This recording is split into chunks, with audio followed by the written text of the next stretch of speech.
Hey, this is Jack with Iconic Adventures. And I'm Holly with Iconic Adventures. And we just got off the Norwegian Spirit for a 7-day Alaska cruise, and we're going to do a cruise review. Yeah. All right. You ready, Holly? Yes, I am. All right. We're going to start off with Embarkation and Disembarkation. Okay. Right. So we got on in Vancouver. Yep. How'd that go? It was very smooth. We needed to return a car to the airport. Super smooth. There's a train that goes from the airport to straight to the pier, to the terminal. And we actually dropped our luggage before we dropped the car, and that was super early. We did that very early in the morning, and they were ready to take our luggage, and it was great. Embarkation was really so smooth that even though we walked from station to station, we hardly ever stood still. No. So we got there, check in online is always good advice. So check in online, and then they're just looking at your documents on the app. And we walked on board. We walked on board probably about 11:30, Yes. probably before 11:30. So that was fabulous. All right, disembarkation. We had a Seward to Anchorage Yes. train ride, so we had to get off the ship pretty early to make that. One of the things I've got now is facial recognition. Right. I don't even think we scanned our cruise card We to did get it. off. One thing that I wish I had known in advance was that I could have gotten a coffee and taken my coffee off. Yeah, that was good advice for all the coffee addicts. Yes, because once you get on the train, you have to pay for the coffee, and it's not nearly as good even. So Yeah. And then one more quick thing about the embarkation, disembarkation process is the muster drill, which is when we get on the ship, they escorted us directly to our muster station, checked us off, and we were done then. So we didn't have to ever go back. And so I thought that was a great idea, and kudos to Norwegian for listening and implementing that. All right, so next is the ship, the Norwegian Spirit. Norwegian Spirit's a little bit of a unique ship in that it's a little bit older. It's a little bit smaller than some of the major cruise line ships, and yet looks almost brand new because of $100 million refurbishment that they did right during COVID. So what did you think of the ship, Holly? So I thought the ship was very comfortable. It was very pretty. It was very clean. I thought that the different spaces for us to convene in, we had some family with us, another one of Jack's brothers and sister-in-law, and so we weren't always together, but we could always cross paths. And so whether that was in the local or whether that was up in Spinnaker Lounge, any of those places, we could find each other without having to call each other. So we really liked that. It was small enough that you could bump into people that you had seen, but at the same time, it was a large ship and it had most all of the features that other ships had. Yeah, and a number of the major cruise lines, including Norwegian, iPhone to iPhone chat will work even if you don't have an internet package. In terms of the ship, there aren't any dedicated kid spaces. So when Norwegian did the major refurbishment, they actually took those sections out. So it's targeted more for adults. Obviously, children are welcome. There certainly were families on board, but it's targeted more for adults. So no kids programs, no kids spaces, no water slides. But in terms of your main theater, your main dining rooms, your different entertainment venues, very analogous to any other major cruise line. All right, anything else on the ship? No, that's good. All right, the cabin. So we had a standard balcony cabin, again with it being a little bit of an older ship, definitely a little bit smaller. I think we're in the 160 to 170 square foot range.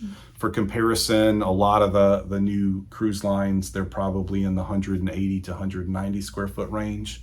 But what did you think about the cabin? So it was just the two of us in the cabin. We travel often with our kids, and so there's often more than two in the room. For two of us, it was fine. Had we had one of our kids with us, I don't think it would have been so great. But I don't think that this is really the cruise for kids anyway, as some of the things that Jack just addressed. But in addition to that, there's a lot of sightseeing. Like, you really have to appreciate the slow moving, terrain around you, because you're literally sometimes going like at a snail's pace into the glacier or whatever it might be. So I don't think it's a really great trip for a kid, but had it been down in the Caribbean or somewhere else with this boat, I don't think it would have been that great. Storage wise in the room, great. The suitcases fit very neatly under the bed. I like for things to get put away, right? And so there not to be anything cluttering the floor. And even though we might bring a lot of stuff, there was a spot for everything. Now, again, if there had been a third person in the room, it would have made it a little tighter to unpack stuff. But it was very good. And then one of the things that I really appreciated, because I had so much winter clothing, I was not able to put my pillow in my suitcase, which I normally like to do. And I was very worried about the pillow on the boat for 7 nights. Was I going to be able to sleep or not sleep? Pillows were very comfortable. And they actually, one of the things I noticed was they had different styles of pillows. So whether it be a really squishy one or one that had more, maybe more fill in it, so the pillow didn't really deflate at all when you were sleeping. So I was very, very encouraged by that. Temperature in the room, I like that. It was really good. If you got hot, you could just push it. I think it was called a quick cool button, and it would quickly cool the room. I know because we were in Alaska, there were occasions when it might have gotten a little chilly in the room, and I could just bump it up, and very quickly I would be comfortable. So I thought that was great. I thought the room was really good. How about the balcony? I love the balcony. Because Alaska, the sun doesn't set very often. You could keep the curtain open and go to sleep. I mean, I enjoyed this. Most people might want to close the curtain, but I enjoyed being able to go to sleep with the sun setting.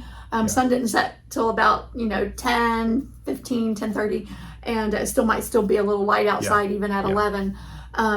So I enjoyed that, and the curtains came really far back, and so you got a beautiful view. Where we were, there was always a nice view. Okay, great. So the itinerary. So again, 7-day cruise starting in Vancouver, Sea Day, then followed by Sitka, Juneau, Skagway, Icy Strait Point. Seward. We cruised the Hubbard Glacier, and then we ended up in Seward. So what did you think of the itinerary? The itinerary is really good. I've shared with numerous people since we've been back what a great itinerary it was.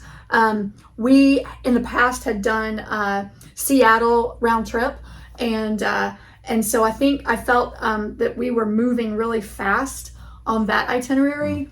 This one felt like you really were able to enjoy the towns where you were. In fact, I told someone recently, I think some of the stops, we were there like 10 hours. And so that was really nice. You're never really in open water except for that first night. And then maybe the last night, but even the last night, I don't know that we're going super far. But that first day, you're kind of, getting to where you need to go. And that's obvious. But once you start the stops, which was Sitka for us on day 3. Right, yeah. Day 3. Day 3. It's just wonderful. And we don't even normally always get off at stops when we're down in the Caribbean, particularly. These stops, very nice, very high quality. I mean, I never felt like I was being harassed by people, buy my stuff, do this. It was just like, small town shopping, and it was very pleasant. Yeah, certainly Skagway and Sitka, definitely very small town feel.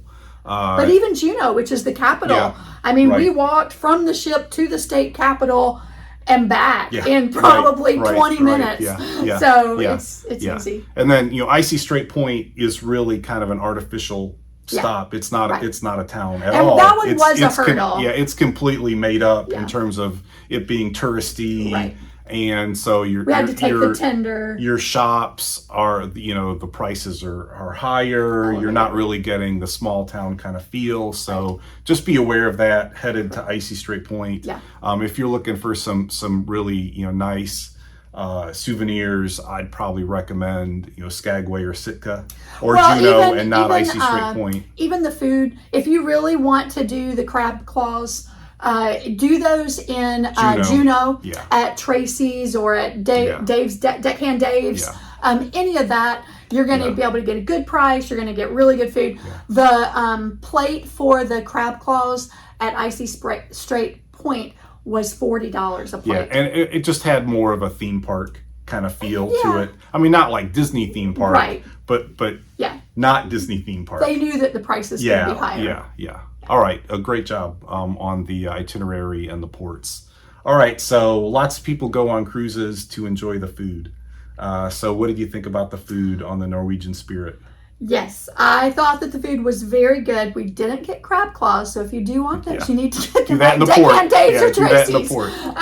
port. But the food is very good. One of my frustrations with Norwegian has been that they don't have the Starbucks that has the full menu. The smaller ships, that is Correct. true, and that's the case on the Norwegian Spirit. Correct. Good point. So So your that's still- coffee shop made you a Starbucks drink. It just wasn't a full Starbucks. Correct. So they don't have the multiple flavors. Yeah. They just don't have as many Yeah. choices. But they are very nice, and the guy knew me every morning, and he even made little designs in my coffee, in my froth for me. So that was very kind of them. But that's always, I mean, that's different in the food. But the all of the restaurants, very good, very high quality. I have no complaints about their food. Lots of variety. So I thought the main dining room was good, and we did that probably 6 of the 7 nights. Yeah, I agree. And really enjoyed the variety and the quality that they had every night. Yeah. Our specialty dining was Cagney's, the It steakhouse. was very nice. So that was, I thought that was exceptional. The service was really, was really very good. The food was really, really good. Yeah. And then one of the things I like about Norwegian is the local. Yes. So, the local is unique to Norwegian. Sometimes the name is different than the local. Right, could be O'Sheehan's Right. on some of the ships. Right. It was the local on the Spirit. It's complimentary breakfast, lunch, and dinner, and late at night. Yep. Breakfast is American style. Lunch and dinner and into the night are more of a pub style, burgers and sandwiches and fries, and it's got a full bar service as well. Even without reservations, never had to wait for a table. Nope. So that's one of my favorites. Reuben sandwich is a go-to if you're looking for a quick snack. I will say about the local, or like you said, O'Sheehan's on the other ships. So I love French fries. The French fries actually there seem to be more fresh when you go and get them off of the, even in the main dining, or if you get them at the buffet. You can tell that they're not as crisp. Okay, all right. So for those of you who are concerned about the French connoisseurs. fries. All right, awesome. Well, and then we had Silk one night, actually. So Silk is Norwegian's complimentary Chinese restaurant. Quite popular, and so you may have to wait. Yes, if you're not there by 5. Yeah, I think they open at 5:30. You need to get in line around 5 if you don't want to wait. Right, and when we say wait, we mean like an hour and a half. Yeah. Wait, 2 hours. Yeah, but that was really good and a it's nice, good. Sort of variety. Change up the style a little bit. So awesome. Okay, excellent. So then entertainment, right? Yeah. So one of the things that we noticed on this trip was that one of the acts that happened in the that main entertainment room, the main theater room, was actually someone that had been on a previous ship, and I think they send him from ship to ship. Yeah. But welcome to the life of a cruise line performer. Yes. But he's so good and so nice to see again. The others themes were similar to other boats. So like they'll have a magician, they'll have acrobat. Those kinds of things. So that will repeat, but it won't necessarily be the same people. And it was very good. It's top notch. Yeah. The performers these are very talented people. And they're well worth going and watching and enjoying your night. Yeah, so the main production cast had 3 shows. Yeah. One country style musical, and then one where they incorporated the magician and the acrobats into the act as well. And so that was really good. Right. You've also got a variety of musical acts that are around the ship. Afternoon and into the evening. Yeah, I think I found on this boat, and maybe they made a comment about the mean age being around 66. That's probably true. So because of that, I don't I don't know if they altered their entertainment in the other venues, like Spinnaker Lounge in the evening is a gathering where like game show kind of stuff happens. Some of the cruises we've been on, it's been a little bit more, you wouldn't want your kids in there, let's just say that. On this one, I felt like it was much more tame. Yeah, a little bit more family friendly. I would agree. Yeah, for sure. So it was enjoyable. Yeah. I think we appreciated that. We did. Yeah. We did. So that was good. All right. Now service. So service, a lot of service happens on a cruise ship. You've got your bartender staff, you've got your servers in the restaurants, you've got your cabin steward, right? So what did you think of the service? So the one guy I've already mentioned, the people at the coffee shop, we get to know each other pretty quickly, and they were so kind. They remembered my name. They did special little designs in my coffee each morning. The room steward, I'm not sure that I ever saw him. I know he did his job and he did it very well. What I did was, because I wasn't sure who he was and I had not run into him, I left notes for him on the mirror, and he was very quick to reply with anything that I asked for, and I actually like that better, because then I didn't have to go search him down or anything like that. Norwegian has a neat little system on their door. You can turn the lever. There's 3 different options there, and it's a great way of communicating with your room steward. But my room was very clean. The people at the bar that you'll go and get your beverages from, they're very kind, and they're very quick to help you if you're going to get a soda or whatever it might be, very quick. The people for seating us at the local, particularly, that was where we would often meet our guests that were with us. It was super easy to just go and say, hey, can we have this table? And they would be very quick to wait on us, and it was wonderful. All right. So overall, on the cruise, what did you? So what did you like, and then what's maybe something that you didn't like? I loved every morning going and sitting in Spinnaker Lounge. It's more than 180 degrees. Yeah. So you'd say I think you would say 270 degrees, because you've got right, left, and center. It's completely glass, all glass, floor to ceiling. Very top of the ship. Yep. Pretty much. Yep. And beautiful views. Yeah. And so that was probably one of my favorite places to hang out. Yeah. And even in the evening, like we said, we might go there and watch a game show or anything. But that was a great place to start the day, a great place to end the day. Probably the thing that I didn't like, and if Norwegian is listening, listen to this. The running path not being available on the they have a walking path down on deck 7. It's their main deck. The promenade deck. And you can walk around. And I think that's an older ship feature, and I think that's one of the things you have to look at when you're choosing your ship, is in terms of old ship versus new ship. Are you going to get a complete jogging path that does a circuit, or are you not? Right. And so that's one of the sacrifices that you make with an older ship. Right. And then I know that our brother and sister-in-law, they would go and work out in the gym each morning, and I went in there one morning, and it was warm. It's small and it was warm, and they commented that it was often pretty warm in there, and crowded. So I think those would probably be the things that I didn't like much about the ship. All right. Any surprises? Anything that surprised you on this ship? No. I mean, it was super nice. I mean, maybe because it has the word oldest, concerned a little bit what am I getting into? But if I didn't know that, I would not have known it was the oldest or the smallest.